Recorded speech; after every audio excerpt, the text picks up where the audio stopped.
Welcome to Black Femme Fashion News. I'm your host Shanice. In today's news, we are kicking off 2023 with some good things. We're keeping it cute, we're keeping it simple, we're keeping it joyful. Welcome to 2023. Y'all, it's been like, 3 or 4 weeks since we've seen each other? Unless you follow me on like TikTok or Instagram, then we've seen each other. But yeah, we're back. We're gonna keep it easy, we're gonna keep it simple. We've had some very great fashion tidbits happen just within the past week. Okay, I was supposed to be here earlier. I was supposed to come back earlier in the week, but then Christopher John Rogers announced Collection 11 earlier in the week, coming out Friday, and you know everything had to be put on pause, girl. We had to wait. So let's start the news. Another release that happened earlier this week was Theophilio's Winter 2023 collection. Baby, I love this campaign shoot. I love it. The campaign shoot shot by Christian Cody on the New York City streets with, fake little paparazzi. It's just, I love how high gloss the shoot is. And the actual collection itself, I would wear about half of it. Easily, no problem. My personal favorites from the collection are the Bad Gal sets. Girl. The mohair and crochet tank dresses. There's a few tank dresses in there. So simple. I know I'm a fashion girly, but I'm still a tourist, so I love simplicity. And those tank dresses, all you need is a cute sandal, and you're good. Like, yeah, I'm eating those up. Those would be closet staples. Those would carry my closet throughout the spring and summer. They would, okay? And we have 2 lounge pant sets. One the Rasta set and then one a crochet set. Again, the lazy tourist in me is very, very in love. We have a velvet catsuit. We have a maxi leather skirt. We have gauchos. We have a pair of yellow and black leather pants. I'm sorry, I will always think of Kill Bill. They don't even give Kill Bill, but that's where my mind goes. Either way, this collection looks so fun to style. We're here on YouTube doing digital journalism. The digital space, digital landscape, digital media is hard to make a splash in, specifically when you're trying to do journalism, reporting. Earlier this week, Ayana Ishmael released a piece for Teen Vogue that has Lizzo, Lil Nas X, Bella Hadid, among many others talking. So the piece currently available on Teen Vogue site, linked down below. Ayana dresses like Bella Hadid for a week. And we've all seen Bella Hadid's street style pictures, whether you mean to or not, they just be everywhere.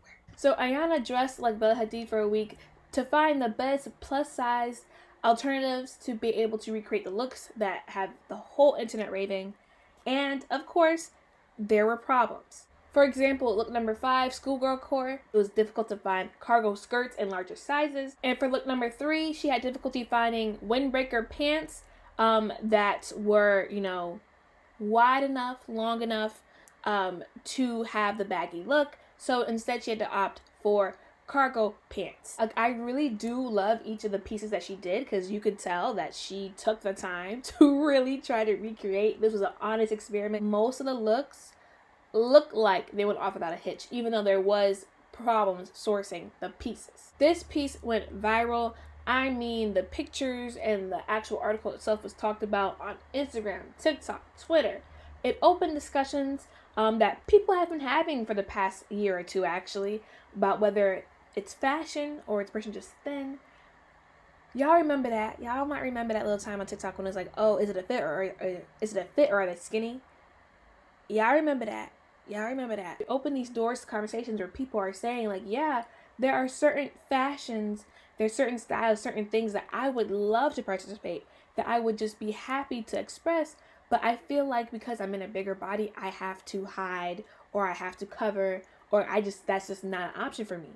So going into 2023, where the industry is trying to be more diverse and inclusive, and we as a society are trying to, chug along, no matter who's pissed off about that, talking about how we dress ourselves in a world where bigger people, plus size people, fat people are still very self-conscious of how they dress because of how they're treated, because of presentability politics, because how quickly people will label them as sloppy and all the other sorts. Having this conversation now within the industry is long overdue. I mean, like, really, it's long overdue. But I'm glad we're having it, and we're starting off 2023 with it.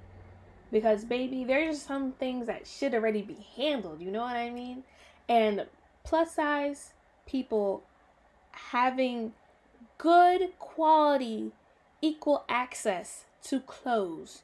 And I'm talking beyond Shein. I'm talking good quality clothes, ethically made clothes. It shouldn't be this much of a hassle.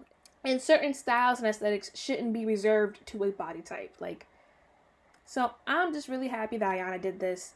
And I'm really happy for her that this got as much attention as it did, because digital media, digital journalism, sometimes it's hard to make a splash page, but she did that. And this is most likely becoming a series. So keep up with Ayana. I will keep her socials somewhere here. Somewhere. So here we go. Let's get into it. Like I said, I waited until Friday. There was no way that I was filming this newscast before Christopher John Rogers Collection 11 came out. There was no way. So this is Christopher John Rogers pre-fall collection, Collection 11. It's my party, and I'll cry if I want to. It came out Friday morning at 9 a.m. on Vogue Runway. It was in lookbook style, no show, no runway, and the models were impeccably posed. You're going to see. It's... Girl... We're full.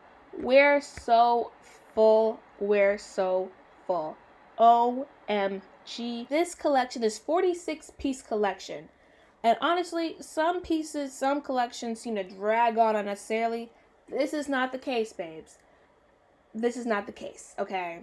All the different acts, all the different sections of this collection.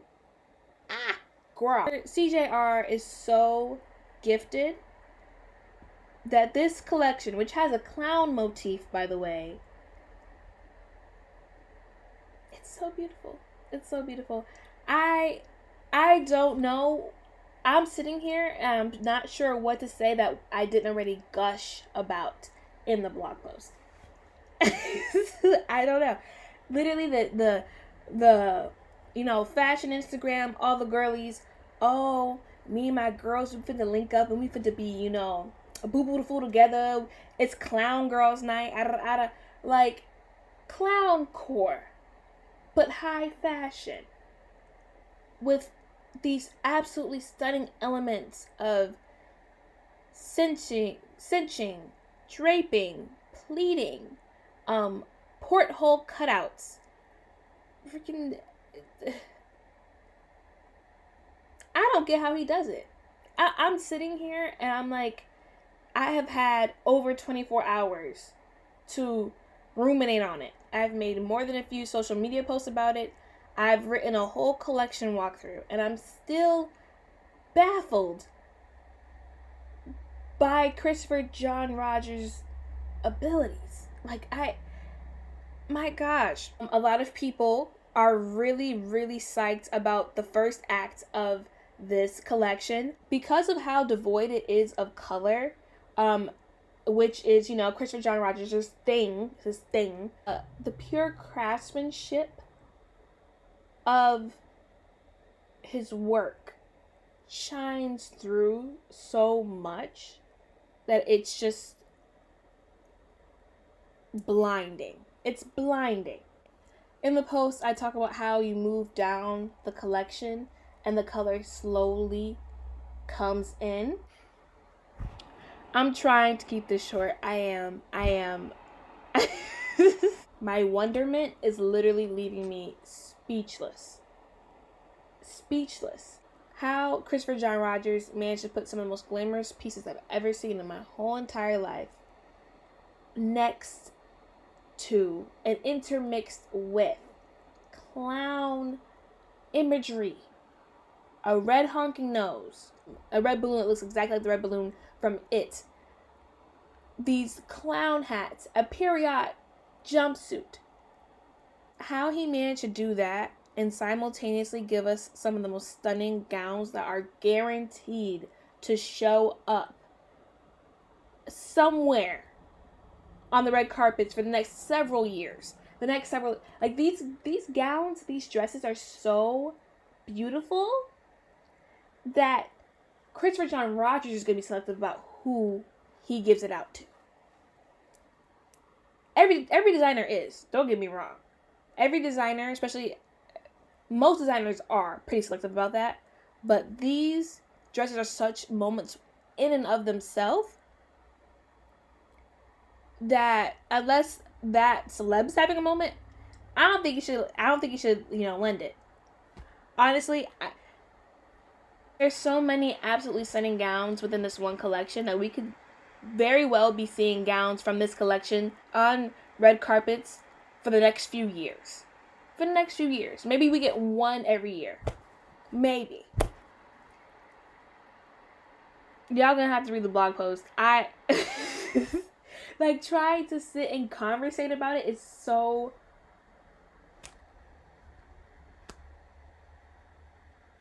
Listen. Christopher John Rogers is going to be one of the biggest names to come out of this decade of fashion. If one thing about fashion history, there's always a small handful of designers that become synonymous with that decade of fashion. It is 2023. I am telling you, in another 15 years, and in another 20, the 2020s will be intricately connected to Christopher John Rogers' name.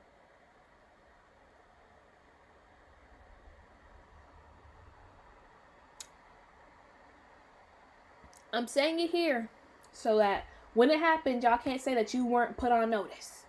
And that was it for today's news report. CJR leaves me speechless. I'm sorry. I did a lot more talking in the blog post. Check out the blog. I've been posting on it every single day, so there's a lot of content up there. I have a new lighting setup, so hopefully it isn't too much. It looks kind of good right now on the camera, but hopefully it isn't too much.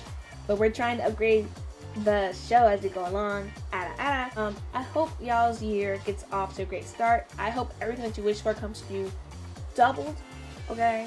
And I can't wait to go with y'all this year. Until next time, stay stylish, y'all.